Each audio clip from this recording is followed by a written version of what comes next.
Hey guys, Paul here from Hurstville. Our technique tip video for you this week is on handstands. So, 3 common errors that we see with beginners trying to do handstands in our community is 1, hands in the wrong position, 2, fingers together, and 3, entering a handstand with a bent elbow. They are 3 errors that we like to correct straight away for good reason. So number 1, hand position. You want to have your hands directly under your shoulders when you do a handstand. Whether it's a freestanding handstand, a wall-facing handstand, or a kick-up and wall-assisted handstand, partner-assisted, always want to have your hands in the same position. Reason being, we're trying to stack our bones on our bones or our joints on our joints. So when we stand, feet are under our hips. That enables us to stand for a long time because our ankle is under our knee is under our hip is under our ribs are under our shoulders, and it's a very easy way to stand. It takes less energy to hold that position. When we're upside down, same principle. If we have our hands wide, it's going to be harder to hold that position as opposed to having our hands directly under our shoulders, our wrists directly under our shoulders. So that is number 1. Always have your hands in the same position under your shoulders.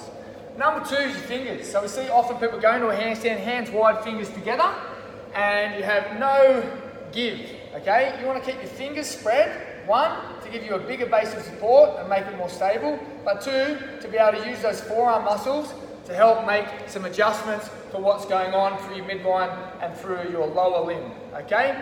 So hands under shoulders, fingers spread apart. And the third thing, I know this sounds pretty straightforward, but you always want to enter a handstand with locked elbow, which is based on the same principle as number 1. Wrist under elbow under shoulder, okay? If that elbow is out, you're just going to fall on your head unless you're strong enough to make do in that position and correct while you're upside down, but most people are not that strong and will end up falling on their head, okay? So, really good way to practice this. On the ground in a plank position, get your hands in the right position, get your fingers in the right position so you can see, and hold that plank position. Once you're confident, you get used to that position, you can then just do some like quarter kick-ups or half kick-ups, keeping hands, elbows, fingers in the right position.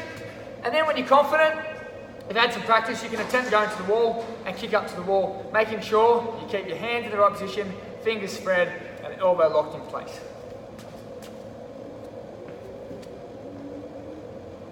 And there you have it. A couple of tips for your handstand holds, guys. Really important that you always do that regardless of the handstand variation that you're attempting. Cheers, see you next week.